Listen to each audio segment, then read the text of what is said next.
Okay, what do we have next? अच्छा, next हमारे पास जो है ना कुछ टेम्परेचर, कुछ मौसम से रिलेटेड बातें हैं हमने करनी है। और क्यों? क्योंकि गर्मियों का मौसम जहां अपने साथ धूप, नमी और पसीना लेके आता है, वहीं पे हमारी जिल्द के लिए भी कई मसाइल ऐसे हैं जो पैदा हो जाते हैं गर्मियों के अंदर।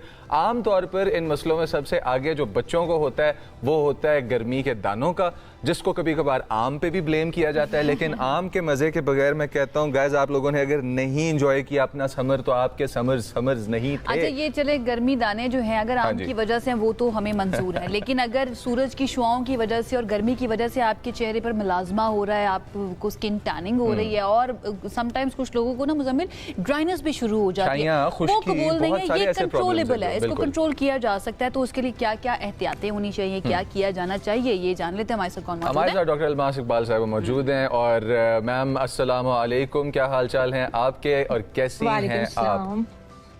वालेकुम सलाम। आपको मेरी आवाज आ रही है? बिल्कुल आ रही है। थैंक यू सो मच हमें ज्वाइन करने के लिए। डॉक्टर अलमास के बारे में बता देते हैं, वो कंसल्टेंट डर्मेटोलॉजिस्ट हैं एंड एस्थेटिक फिजिशियन हैं। Glad to have you. सबसे पहले डॉक्टर साहिबा, मैं ये जानना चाहूंगी कि भाई गर्मी, हम जानते हैं कि मौसम तब्दील होता है तो ये अल्लाह ताला ने इंसान को बनाया ऐसा है कि हर चीज अडेप्ट करती है। क्या मिलाजमा होना, टैनिंग होना, इज इट नॉर्मल या फिर इसको कंट्रोल किया जा सकता है गर्मियों के मौसम के अंदर? This is absolutely normal. और इस चीज़ को ही मैं बहुत हाईलाइट करना चाहूँगी कि देखें, मिलाजमा की बहुत सारी वजूहात होती हैं। गर्मी is one of the factor जो उसको एग्रवेट करती है। हमारी जो कॉमन स्किन टाइप्स होती हैं, क्योंकि हम एशियन स्किन टोन में आते हैं ना, तो हमारी स्किन टाइप होती है फ्रॉम 3 till 5। अब जब 3 till 5 होती है, that means we are very much likely to have tanning, बहुत ज़्यादा टैनिंग हो सकती है। और उसी वजह से हमारी स्किन पे जब हम प्रोटेक्शन नहीं करते, हम बहुत सारे ऐसे मिसयूज ऑफ प्रोडक्ट्स करते हैं जो कि हमें नॉर्मली नहीं अप्लाई करने चाहिए without the recommendation of doctor, proper dermatologist की रिकमेंडेशन के। तो हम खुद को मिलाजमा करवा देते हैं, और जब हम उसकी प्रोटेक्शन नहीं करते तो उसी वजह से जब हमारे वेदर में, स्पेशली आप देखेंगी कराची है या इस्लामाबाद है जहाँ पे बहुत ज़्यादा, या कोयटा में जब गर्मियाँ आती हैं तो बहुत हाई पीक आती है, और उसी में वो मिलाजमा और आपकी टैनिंग जो है वो ट्रिगर आउट हो जाती है। अच्छा मैम, एक बड़ी इंपॉर्टेंट आपने बात कही कि बगैर हम लोग डॉक्टर से कंसल्ट किए, कि स्पेशलिस्ट से कंसल्ट किए कि जो चीज़ें यूज़ करते हैं शेल्फ्स पे, नाइसिनामाइड, मुख्तलिफ एसिड्स, आपके अल्फा आर्ब्यूटिन जैसे केमिकल्स, और ये तमाम चीज़ें सीरम्स की शक्ल में ला के पेश की जाती हैं। ये चीज़ें हम उठाते हैं और ला के कभी अपने मुंह पे मल रहे हैं, कभी अपने हाथ पे मल रहे हैं, डेली यूज कर रहे हैं, इसका साला साल यूज कर रहे हैं। Is it safe? Are these chemicals safe और should we consult someone? No, it is not safe for everyone. See, skin type अल्लाह ताला ने हर किसी को बहुत डिफरेंट दी हुई है। कोई गोरे हैं, किनका रंग व्हीटिश है, किनका रंग डल है, कोई कोमेडोजेनिक होते हैं, मतलब उनकी स्किन बहुत प्रोन होती है कि उनको एक्नी हो जाए, और किसी की स्किन बहुत सटल रहती है, ठीक रहती है। लेकिन होता क्या है कि when you go off the cough, खुद ही से शेल से उठाया, ये उठाया, एक्टिव्स यूज कर लिए अपने चेहरे पे, तो आप अपने स्किन बैरियर को डिसरप्ट कर देते हैं। जो एक उसने मेंटेन किया होता है ना, आप उसको ऑफ द कफ लेके जाके ऊपर की सुपरफिशियल लेयर्स को उड़ा देते हैं, और फिर आपको एकदम से बहुत ज्यादा एक्नी हो जाता है, जिसकी वजह से फिर वो हमारे पास रिपोर्ट होते हैं कि हमने तो खुद से ही ये एक्टिव्स यूज कर लिए थे, अब इन एक्नी का हमने क्या करना है।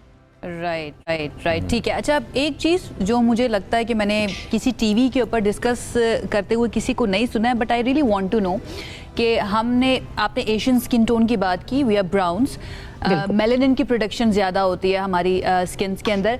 क्या मेलानिन स्किन के लिए बेहतर है, अच्छा है? मैं ये पूछ रही हूँ क्योंकि अगर हम वेस्टर्न वर्ल्ड की तरफ देखें, वहाँ पर अगर स्किन लाइट है तो वहाँ पर स्किन कैंसर के चांसेस भी ज़्यादा होते हैं। क्या मेलानिन हमें स्किन कैंसर से प्रोटेक्ट करता है? नहीं, बहुत अच्छा क्वेश्चन है ये आपका, और इसको तो डेफिनेटली आपने बहुत अच्छा किया हाईलाइट करके कि हमारी स्किन टोन्स हमेशा एक कॉम्प्लेक्स में रहती हैं कि भाई हम क्यों बाकियों से गोरे नहीं हैं, फलाने का रंग तो ऐसा है, फलाने का रंग ऐसा है। लेकिन यू शुड ऑलवेज नो कि मेलानिन आपको अल्लाह ताला ने एक प्रोटेक्शन के तौर पे दिया हुआ है। जो गर्म इलाकों में पैदा होते हैं या जो हमारे मुल्क का एनवायरनमेंट है, उसमें हमारे लिए मेलानिन होना एक कुदरत की तरफ से एक हमारे लिए बहुत मैं कहूँगी कि समझें कि अल्लाह की एक नेमत है, जो हमें कैंसर से, तो सिर्फ कैंसर तो बहुत इंपॉर्टेंट चीज है जिससे हमें बचाता ही बचाता है, लेकिन आपने ये देखा होगा कि जो अंग्रेज होते हैं उनको फ्रैकलिंग बहुत ज्यादा होती है, उनके चेहरे पे झाइयां बहुत जल्दी नुमाया हो जाती हैं, या उनकी स्किन सैग आउट बहुत जल्दी कर जाती है, कि उनकी डीप फरोइंग हो जाती है, स्किन लटकना जल्दी शुरू कर देती है।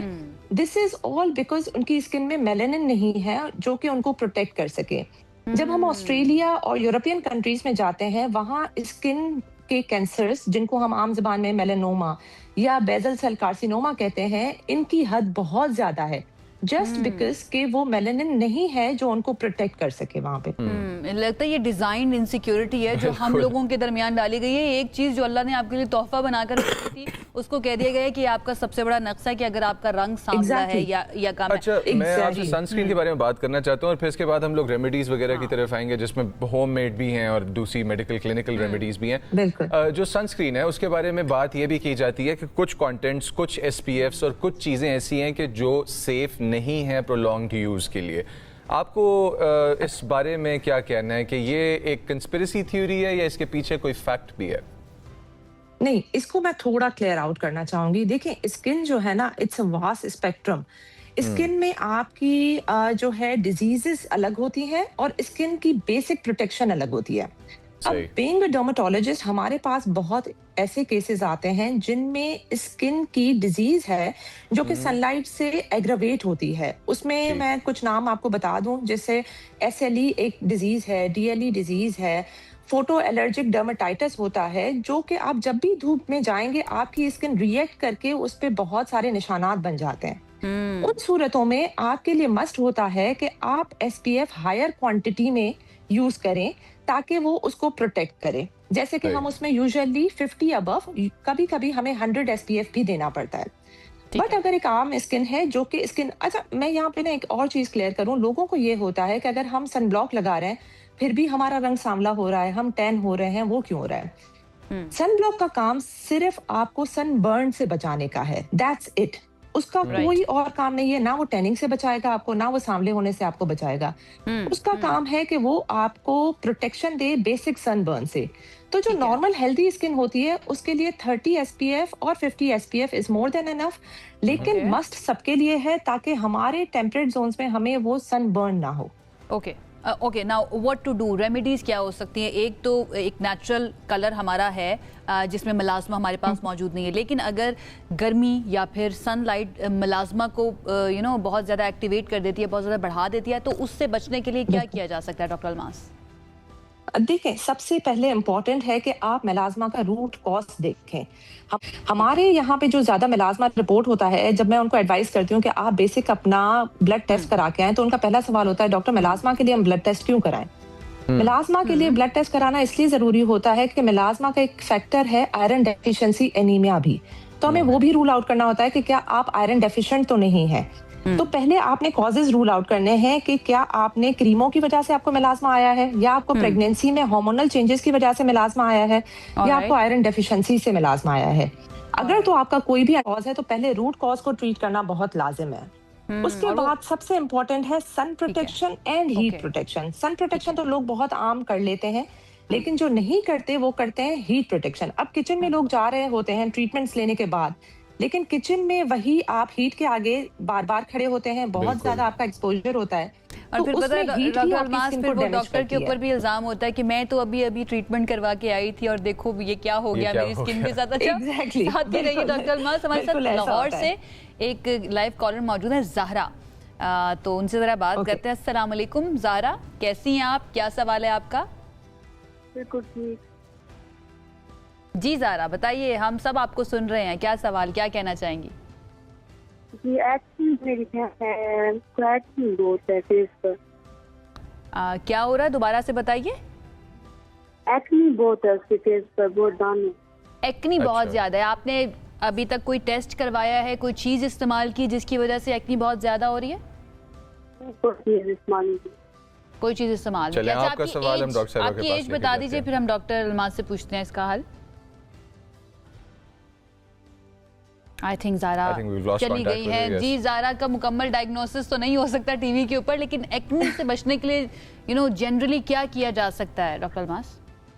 देखिए, एक्ने की अगेन मैं यही कहूंगी, एक्ने के बहुत सारे कॉजेज हैं। टीनेज एक्नी एक अलग चीज होती है। टीनेज यूजुअली जेनेटिक इन्फ्लुएंस से होती है। अगर आपके पेरेंट्स को एक्नी था, आपके अब्बू या अम्मी में से किसी को एक्नी था, भाई बहनों में से किसी को एक्नी था, तो उसको हम लेबल करते हैं कि वो जेनेटिक इन्फ्लुएंस की वजह से आपके इतने ज्यादा पोर्स एनलार्ज होते हैं कि सीबम प्रोडक्शन ज्यादा होती है और आपको भी एक्नी होता है। एंड अदर रीजन जो हम कुछ देर पहले डिस्कस कर चुके हैं कि आजकल की यंग लड़कियां टीवी पे एक्टिव स्टिक के विटामिन सी है, विटामिन डी है, नियासिनामाइड है, एजेलिक एसिड है, जो भी है उठा के वो चेहरे पे लगा देती हैं एंड उनको ब्रेकआउट्स हो जाते हैं। जहां तक बात रही hormones play a very important role. आजकल हमारी पॉपुलेशन बहुत ज्यादा ओबेसिटी की तरफ जा रही है। बच्चे बहुत जंक फूड खाते हैं। जंक फूड की वजह से आप देख रहे होंगे कि ओबेसिटी में उनको पीसीओएस बहुत रिपोर्ट होता है, जो कि आपकी सिस्ट बन जाती हैं ओवरीज पे।